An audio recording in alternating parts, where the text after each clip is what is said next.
Hello dear students, welcome back in science class 8. Today we are going to continue the lesson crop development and management from your science textbook. Let us start from page number 10. Harvesting. Harvesting of a crop is an important task. The cutting of crop after it is it's mature is called harvesting. Harvesting मतलब जो है crop का एक ज़रूरी हिस्सा होता है जिसमें क्रॉप को कट करना मतलब होता है harvesting. In harvesting crops are pull out और cut close to the ground. Harvesting में क्या होता है, क्रॉप जो है उखाड़े जाते हैं या फिर उनको कट किया जाता है ग्राउंड से, बिल्कुल ग्राउंड से लग के. It usually takes 3 to 4 months for cereal crop to mature. लगभग 3 से 4 महीने जो है अनाज को उगने के लिए, मैच्योर होने के लिए चाहिए होते हैं. Harvesting in our country either done manually by sickle और by a machine call harvester. Harvesting जो है या तो मैन्युअली मतलब सिकल से की जाती है या फिर मशीन से, जैसे कि harvester. In the harvested crop the grain seeds need to be separated from the chaff. Harvested crop में वहाँ पे जो है हार्वेस्टिंग करने के बाद it is called the threshing. Threshing करना बहुत ज़रूरी होता है. This is carried out with the help of machine called combine which is in fact harvester as well as a thresher. ये जो कंबाइन मशीन से किया जाता है जिसमें हार्वेस्टर और थ्रेशर जो है, जैसे कि फिगर में दिखाया गया है, हमें ये इससे निकाला जाता है. Farmers with a small holding of land do the separation of grains and chaff by winnowing. Farmer जो है लैंड में सेपरेट करते हैं ग्रेन्स और विनोइंग से चाफ करते हैं उसको. You have already studied this in class 6 में आपने ये सीखा हुआ है, जैसे कि विनोइंग मशीन से विनोइंग करते हैं. Harvest festival. After 3 or 4 months of hard work there comes day of the harvest. 3-4 महीने की कड़ी मेहनत के बाद ये हार्वेस्ट का मौसम आता है. The sight of the golden field of the standing crop laden with a grain feel the hearts of the farm with joy and sense of well being. ये जो गोल्डन फील्ड जो है बहुत अच्छी सा, ये जो नज़ारा होता है बहुत अच्छा होता है, जिसमें जो फार्मर्स है बहुत खुशी से ये सेंस होता है अच्छे वक्त आने का, अच्छे दिन आने का. The efforts of the past season have borne fruit and it is time to relax and enjoy a little.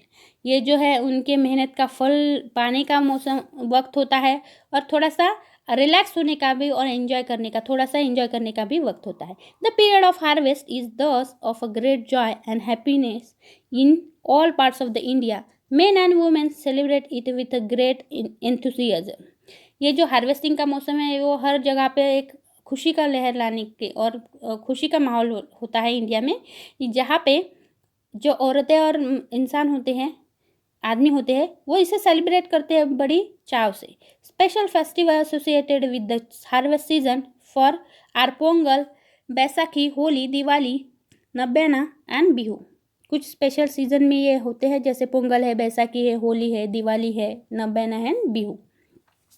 Next is a storage. Storage of produce is an important task. If the harvest grains are to be kept for a longer time, they should be safe from moisture, insect, rats and microorganism. जो storage है ये बहुत important task होता है, क्योंकि harvested grains अगर अच्छी जगह बहुत दिनों तक रखने हैं तो उन्हें प्रोटेक्टेड रखने चाहिए इंसेक्ट से, मॉइस्चर से, रैट और माइक्रो ऑर्गेनिज्म से. Harvested grains have more moisture. If freshly harvested grains are stored without drying, they may get spoiled or attacked by organisms, making them unfit for use or for germination.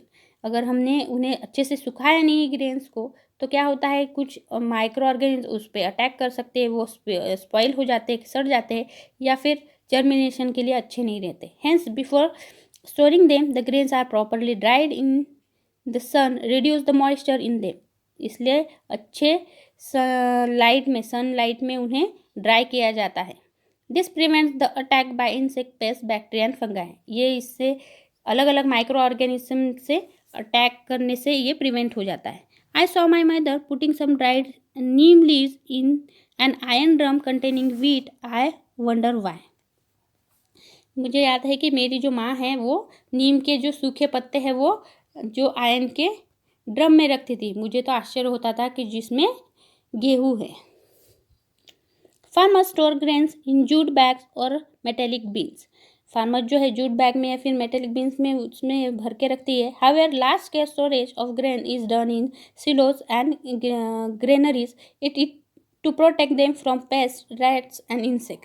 जैसे कि figure में दिखाया गया है हमें, यहाँ पे देखिए ये सिलोज है, इसमें रखते हैं ग्रेन्स या फिर ग्रेनरीज, गनी बैग्स में भर के ये ग्रेनरीज में रखा जाता है। Dried neem leaves are use for storing food grains at homes. For storing large quantity of grain in big godowns, specific chemical treatments are required to protect them from pests and microorganisms. अगर godowns में रखने हैं तो कुछ specific chemicals treatment भी उन्हें दी जाती है। Foods from animals.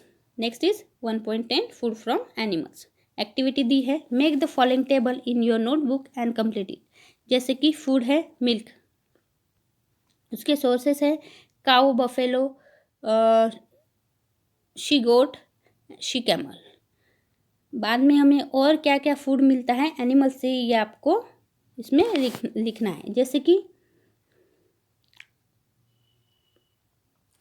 आपको यहाँ पे हेन अगर एग्स मिलती है, ओके, किससे मिलती है हमें? हेन।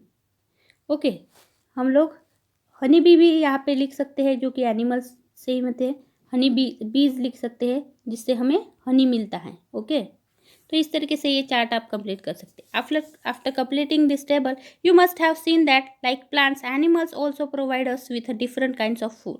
Many people living in the cereals areas, coastal areas consume fish as a major part of their diet. In the previous classes you have learned about the food that we obtain from plants. We have just seen that process of crop production involves a number of steps like selection of seeds, sowing, etc. हमने देखा था कि जैसे ही आपका ये table complete हो तो आपको क्या, ये जो हमें दिखाई देगा कि प्लांट के साथ साथ एनिमल्स भी हमें फूड प्रोवाइड करते हैं। तो ये जो है कोस्टल एरियाज में कुछ लोग जो है फिश खाते हैं उनके डाइट में। आपने पहले के क्लास में देखा होगा कि जो फूड है वो प्लांट से मिलता है। We have just seen that the process of crop production involves number of steps like selection of seeds, sowing, etc. आपने ये भी देखा है कि जो क्रॉप प्रोडक्शन की प्रोसेस है इसमें अलग अलग जो स्टेप्स होती है, जैसे सीड्स का सिलेक्शन करना, उसका सोइंग, है ना, इस तरीके से। Similarly animals rears at home और in farm have to be provide with a proper food, shelter and care. When this is done on a large scale it is called animal husbandry. जब जैसे plants को हम लोग rearing plant की care लेते हैं, उसी तरीके से अगर एनिमल्स की केयर ले तो उनको खाना दे, शेल्टर की उनकी केयर दे, तो ये सब जो अगर लार्ज स्केल पे करते हैं तो उसको बोलते हैं animal husbandry. Fish is a good for health. We get cod liver oil from fish which is rich in vitamin D. Fish health के लिए अच्छी होती है और इससे हमें कॉड लिवर ऑयल मिलता है, ये विटामिन डी से भरपूर होता है।